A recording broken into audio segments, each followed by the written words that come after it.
In the previous panel, I already mentioned that I'm representing PortfoLion.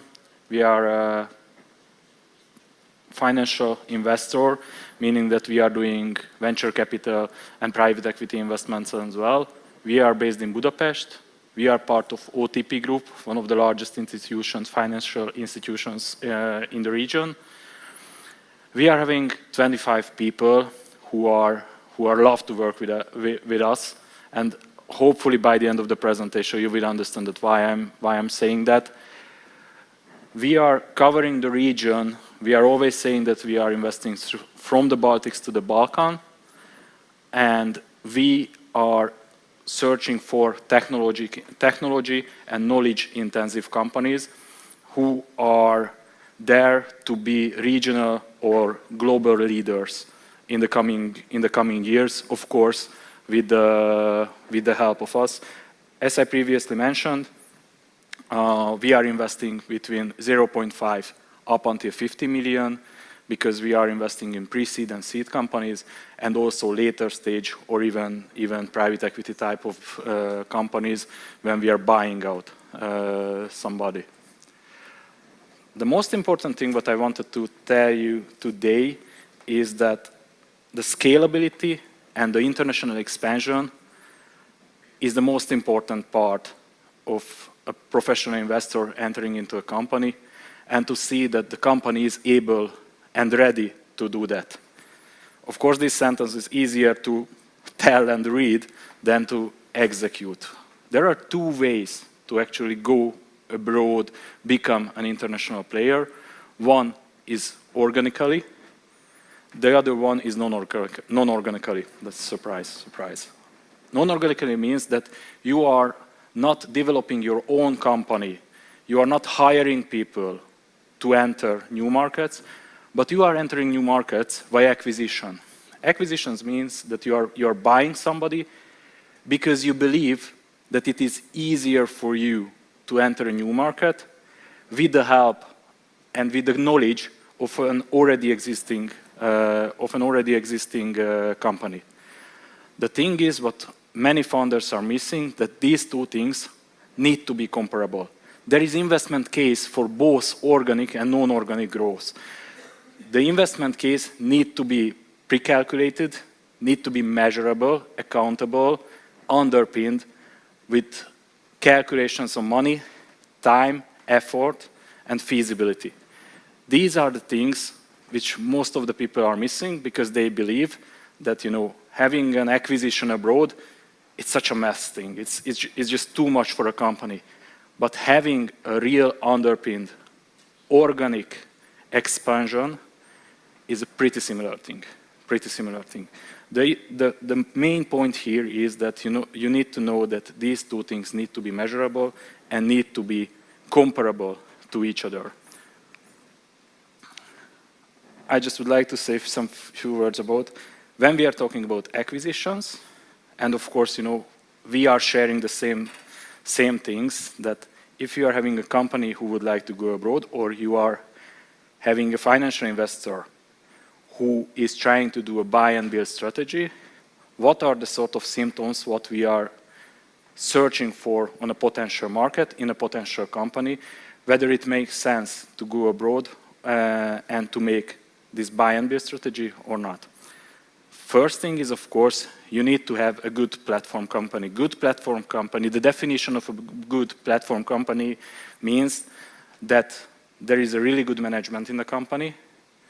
The management is eager to grow and try to be a regional hero or even a global hero in a certain market or in a certain sector what they are already in.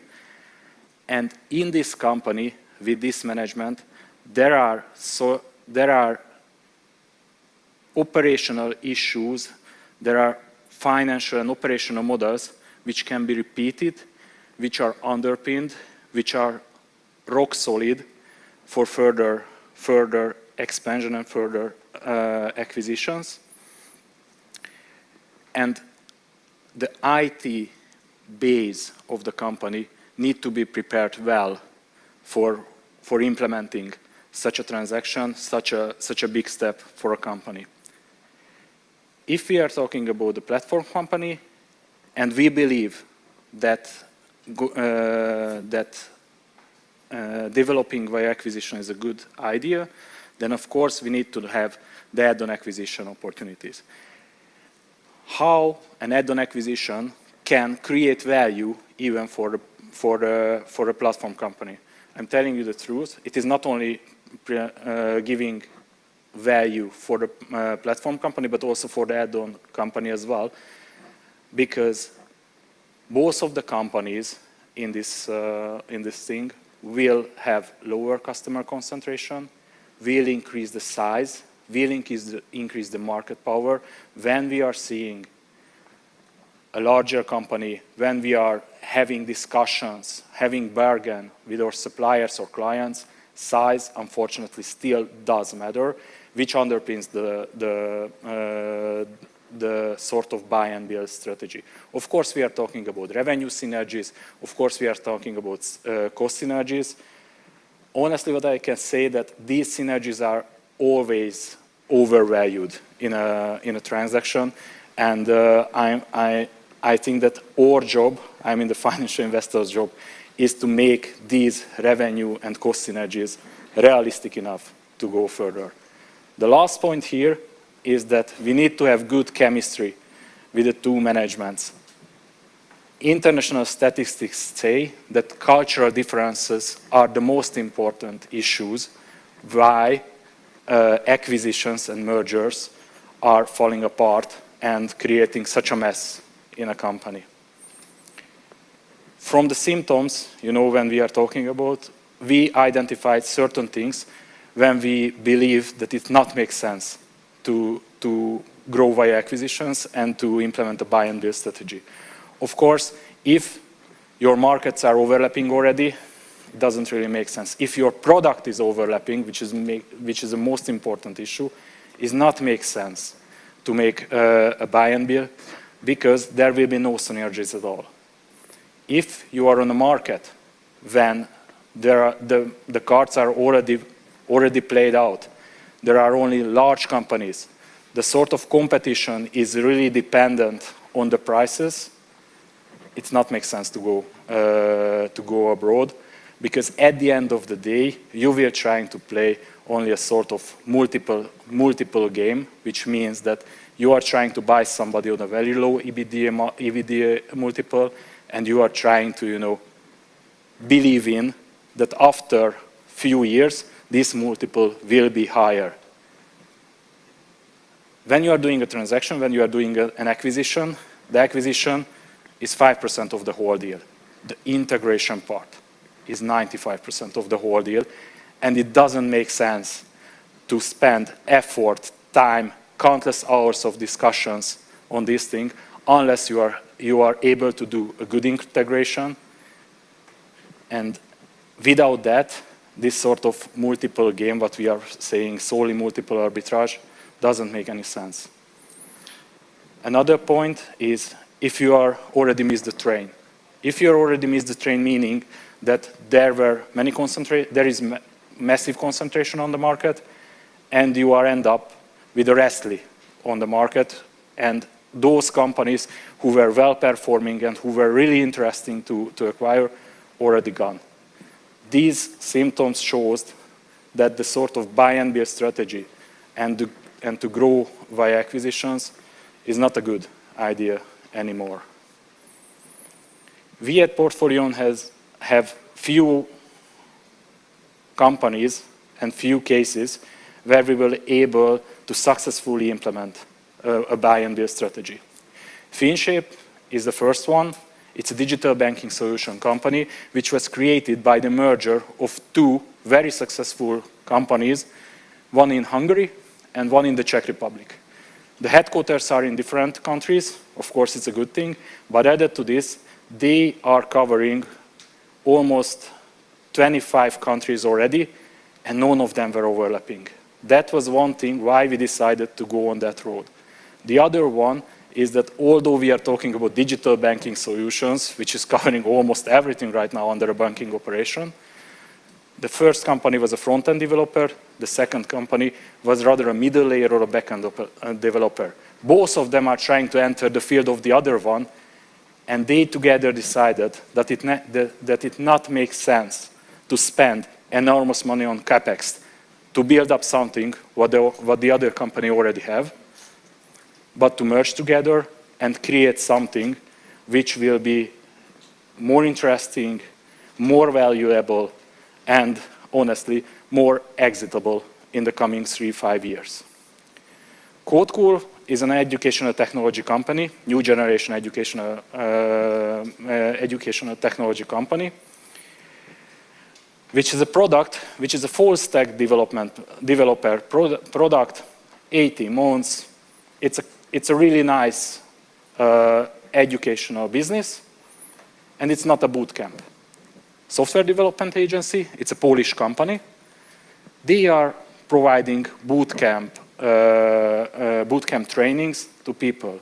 What we were seeing on this, that although there were some overlap on the markets, the key strategies were different, and we were able to build up a matrix, a product matrix, where we have seen that the sort of marketing spending on a given talent or a given target persona can be used for all the products of the company, which means that if somebody is entering into the marketing channel, we are just deciding that whether he's interested in a 3-month course, he's interested in reskilling, he's interested in a full-time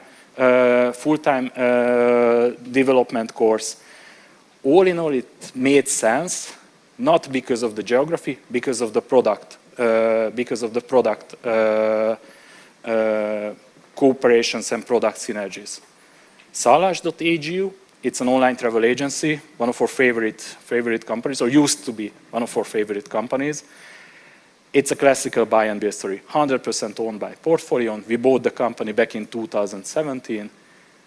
We started the journey with them like buying a Romanian company for them as an add-on opportunity, Polish company as an add-on opportunity, Czech Republic-based company as an add-on opportunity, and even to that, we have consolidated the Hungarian market as well.